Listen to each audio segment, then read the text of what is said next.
Well, Garnacho, new contract agreement reached in principle, and anytime from now, he's going to put pen to paper.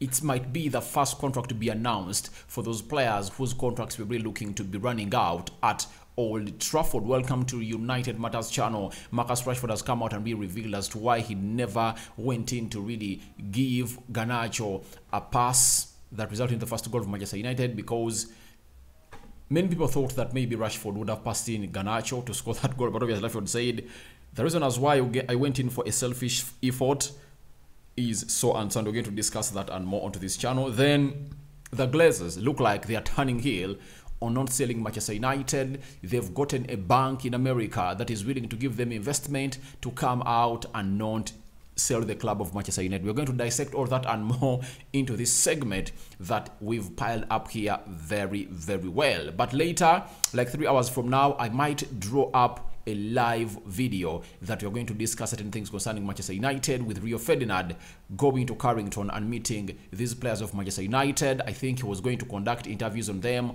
because he works on BT Sport. So a lot is going to be coming in through onto the United Matters channel. So Rokan David is my name, and thank you for really contributing to that milestone that we hit yesterday of 11,000 subscribers. And guys, you are really great, and I would love to extend my gratitude to you guys, because if it's not you, I wouldn't have reached there, and it's because of you that we are having 11,000 subscribers. Let's continue subscribing and hit 12,000 subscribers as we really keep on going. Now, today ESPN has revealed a story about Alejandro Garnacho contract situation. Remember, his contract was running out, I think, in the next two years, because he signed until, is it 2025? So 2 years from now, his contract is going to run down, but they believe now that he needs an improved contract, and they are going to improve it, obviously with a 5-year deal with new payments to be revealed to us very, very soon. Now, we've been told that Manchester United's Alejandro Garnacho has reached an agreement in principle to sign a new 5-year deal, pending a few final details related to image rights. Now, image rights concern the player himself. You get? Those image rights have companies that sign these players, so they are now wanting to know how much is United going to get from the image rights of Alejandro Garnacho, and how much will Garnacho take, how much will his client take, and obviously how everything is going to pan out when image rights really raise, because Garnacho is looked at as one of the most prospective talents from the academy of Manchester United, and he's really moving miles and miles and miles and miles at Manchester United, when we expect him to be one of those that has really excited the world, and he gets people off their seats every time he's playing at Old Trafford.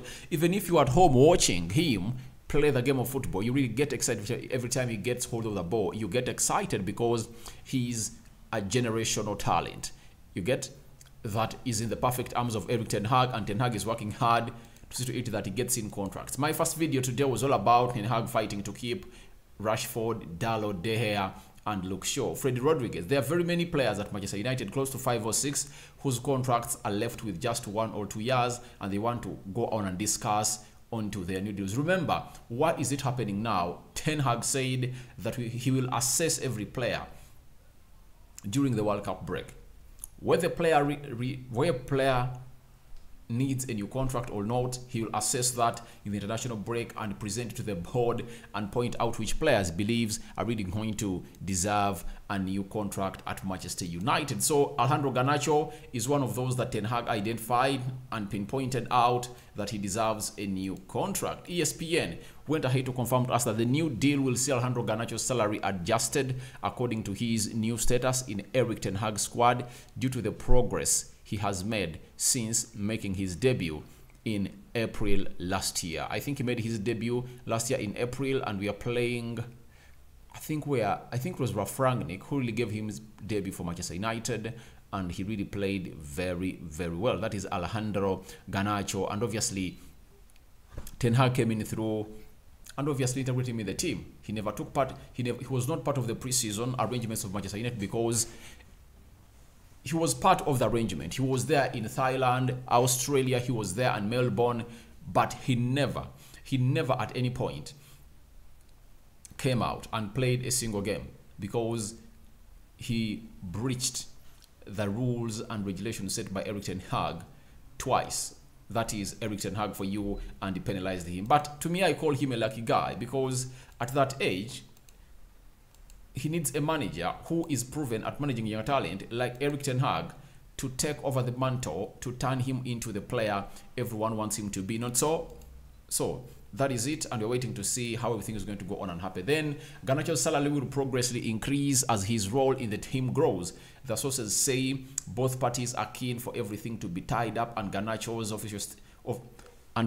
official announcement could follow in the coming weeks. So, with the image rights completed and set, because that's the only clause left in the contract to be done and dusted, the contract of Alejandro Garnacho is going to be announced. And to me, I believe it will be really blissful to us, especially the fans of Manchester United, because you wouldn't like the other, what was the name of that left-footed guy whom Moyes brought on that went in to play for Real Sociedad? I've forgotten the guy. He was Belgian.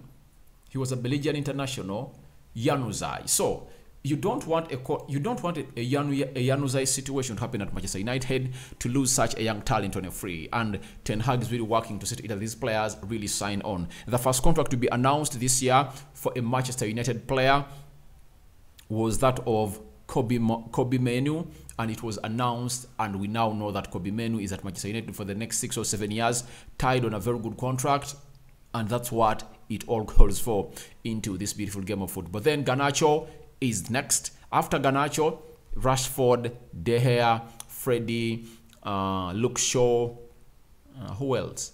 Diego Dallo. Those are the next ones to be dealt with as far as issuing new contracts will be concerned. But as we get off Garnacho, yesterday as United beat Nottingham, it's not Nottingham, we are beating Leicester City. Is it because they both come from the Midlands? We are beating Leicester City by 3-0, and Rashford went ahead to score the first goal. But in scoring the first goal, there was a chance for Rashford to pass into or feed in Garnacho, and he didn't. He went in for selfish effort, and now he has been asked why he really went in for that, and Rashford has gone ahead to reveal to us why he did it. Rashford says, I was going to make the pass on the first goal. Garnacho had a good run, but the defender was in front of him. So I looked at the goalkeeper, then at Garnacho, and I thought a shot on goal would be the best option. And obviously, no one can come out right now and blame Marcus Rashford that he was selfish or what, provided the goal went inside. The only criticism would have followed up if at all he never buried that ball at the back of the net. But because he buried that ball at the back of the net, no one is going to come in here and say that it never went the right way, that it never went the way, that why didn't you pass in Garnacho? Obviously, he scored that goal and he was so much composed. And when I saw him in that position, I drew a picture of how he scored that goal against Barcelona, a goal that was called for in a tight situation, a tight angle, and then he went in for the near post. This time, he had the other right area of the goal wide open, and he went in for that effort, and obviously it went into the back of the net to make it 1-0 for Manchester United. That's why he has gone ahead and been revealed to us why he never passed in Garnacho. But yesterday, Garnacho's game was on and off. It was not all that impressive, and I believe as an 18-year-old, you expect him to go on and really have such games because pressure is mounting on him. I know what it means when you are Alejandro Garnacho and a player of a profile of Jadon Sancho is on the bench, yet you are playing the position where he plays in. So that's why I call for Alejandro Garnacho to come off the bench most times, because he won't be feeling the pressure. He won't be feeling the pressure. But starting that game of football when you're having Sancho on bench really finds him in a position of not being confident enough and uncomfortable in the field of play. I think that affects his career. So I believe it's better he came on as a substitute. And I believe in the game of Barcelona, we are going to play on Thursday. He doesn't have a chance to start, and he will only come off the bench to get on as excited. I think this season, some games he comes on as a substitute. Most games he should come on as a substitute, and some he should start, because when Anton Martial and Anthony return, then he's obviously going to be a bench player, unless otherwise the manager wants to make rotation. But He's really doing great at Manchester United. For Anthony, I'm having my fan who watches in at Big Talent, that is Machindie.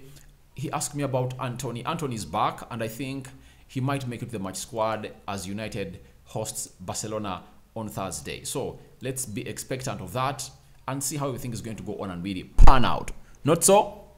So let's leave it at that. Let's go to the takeover of Manchester United. Now, you know,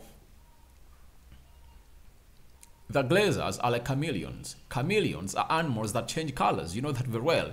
When a chameleon steps on a blue color, they turn blue.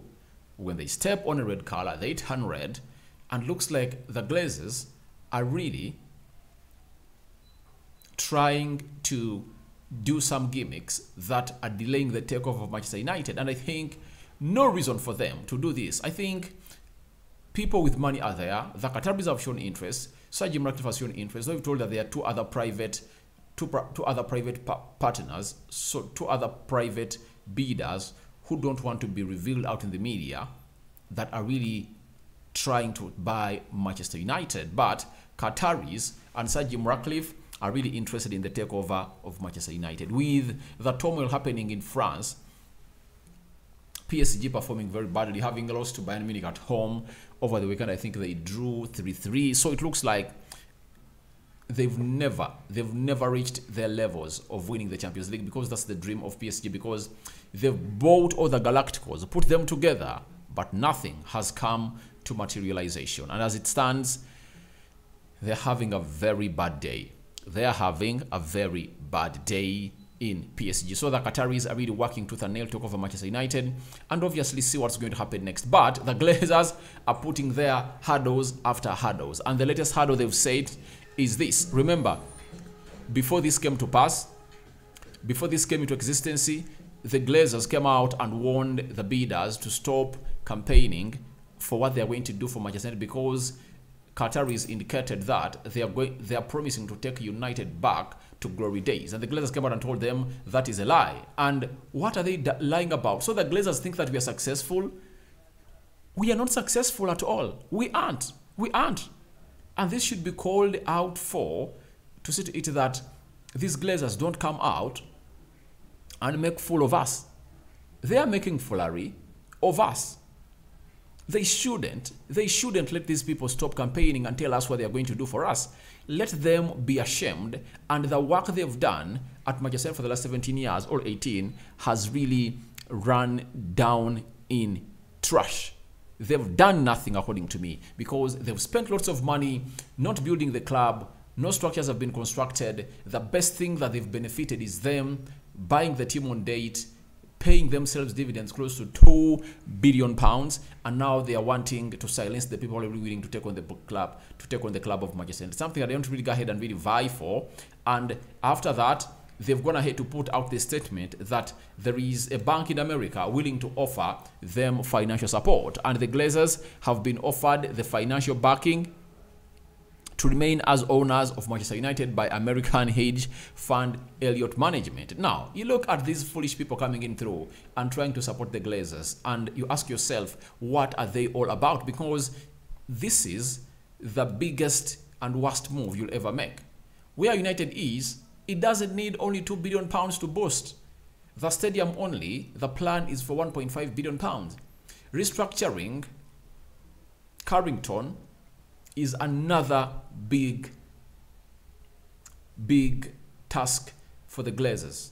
It's so huge to ask for the Glazers to come in and do those things at Old Trafford. And I believe they can't really find themselves in a position of really doing anything, because if at all you've not done something for the last 17 years, how come you are talking about doing it right now? And who is willing to give them investment is also not a very good business person, because the Glazers are really shrinking and they're not getting dividends. So Mark Odegain has said also that both Ratcliffe and Sheikh Jassim are preparing to fund their own bids for Manchester United. Sources have said that Elliott's entry into the process offers the Glazers and Rain the opportunity to negotiate investment for the existing owners if a full sale can't be reached. Now,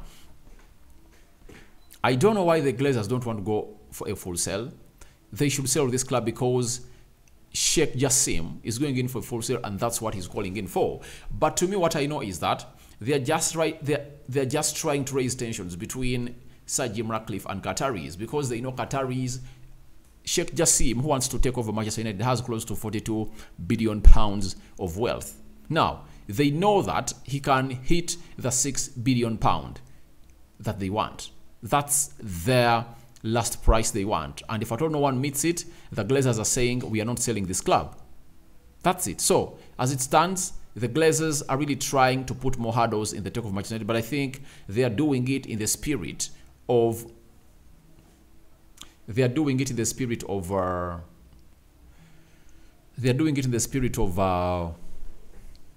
trying to put the Qataris on tenterhooks, because for Sir Jim Ratcliffe, looks like he can't extend more than all stretch to more than 4 billion pounds, and most of the money is being backed by a certain financial company, and who has good money for the Glazers. I think it's the Qataris. The Qataris are willing to go on and take over Manchester United, but they said they won't be allowed to be ransomed. But let's wait and see how everything's going to go ahead and really pan out for the Glazers and the Qataris. So, your thoughts on to Garnacho new contract agreement reached? What do you think about it?